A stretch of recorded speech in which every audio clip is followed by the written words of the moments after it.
Welcome to another Telltale Books video. I'm Greg, And I'm Emily. and we're continuing our H.P. Lovecraft series with the next in my list of H.P. Lovecraft, number 19, Ex Oblivion. Ex Oblivion. Oblivion, I don't know. Oblivio.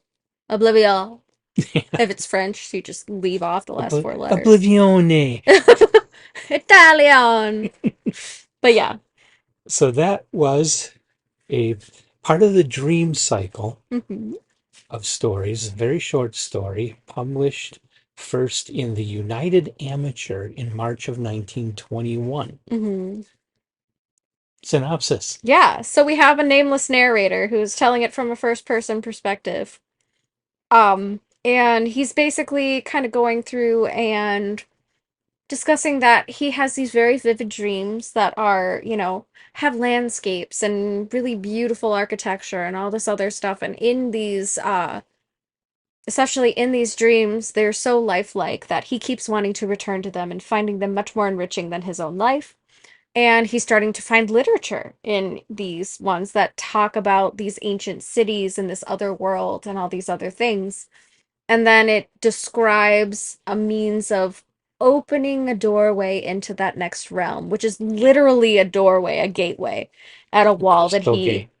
yep, the crystal gate, where he keeps finding this doorway but not having a way in. Mhm. And so through the literature that he finds in these ruins of this dreamscape that he's in, he finds that there's a particular drug you can take that will take you through to the other side. It is the key to unlocking that door to get into this dreamscape of magnificence or whatever. And there are the literature is divided. Some say it's the most wonderful thing you've ever experienced, and some say it's horrible. And so he doesn't really know what's on the other side per se, Mhm. but he decides he's going to find this drug in real life. In his waking self will find this drug, open the door, and see what's on the other side. And so he does. And spoiler alert, it is Oblivion. Mhm. He dies. The Mhm. man takes poison and dies and Basically. goes into nothingness. Mhm. And it's just great expanses of light, and he ceases to exist. Mhm. And that's the whole story. Mhm. Bro dies. Bro just killed himself straight up for his dreams. Yeah.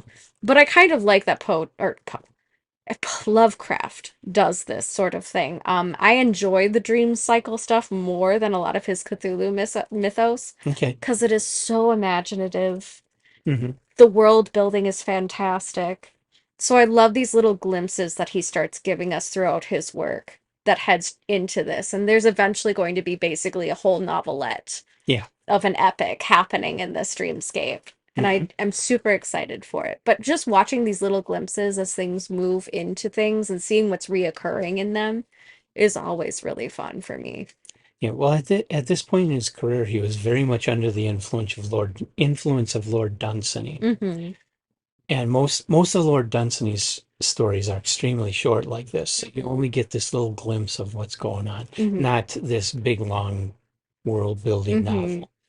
And so Lovecraft was basically imitating that in his stories Mm-hmm.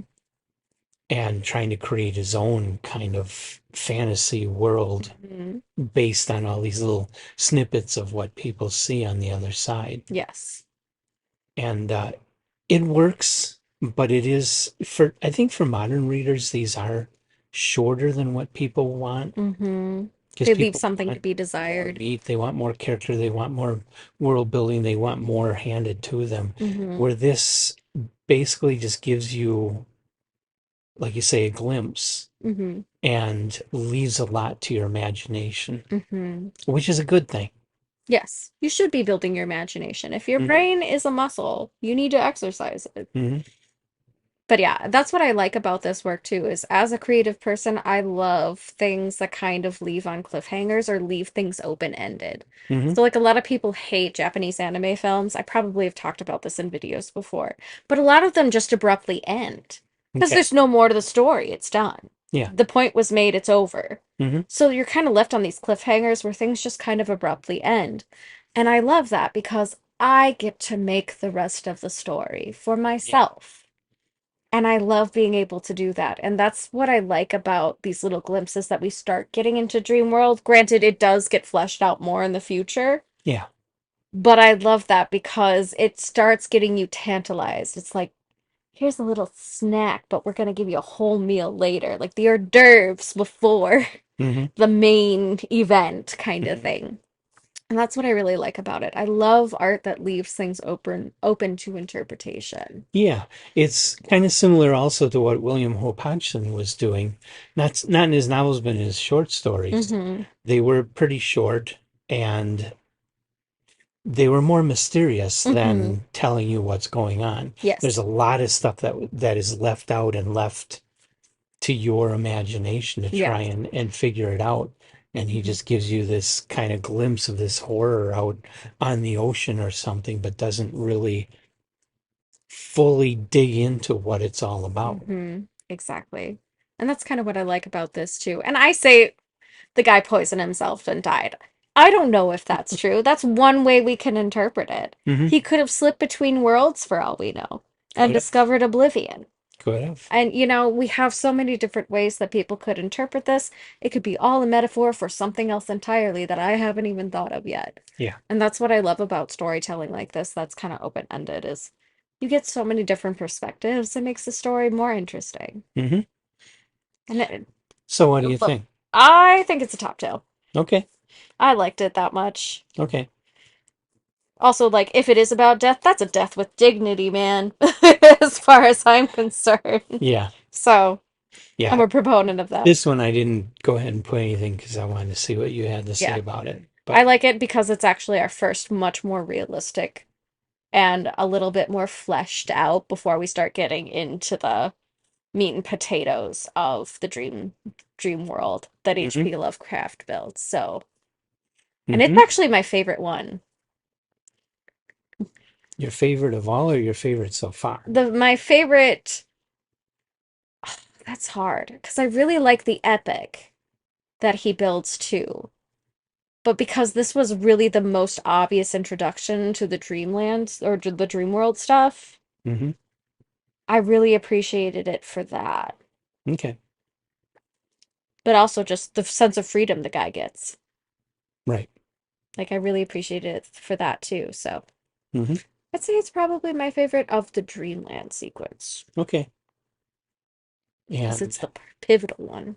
the next one coming up for us for Lovecraft is The White Ape, which was also published in March of 1921. Exciting. Yeah. More to come. So, have you ever read Ex Oblivion? If so, leave your comments for us. Tell us what you think about it. Do you think we're right in calling it a top tale? Or do you have any kind of issues with the way Lovecraft wrote these? Mm-hmm.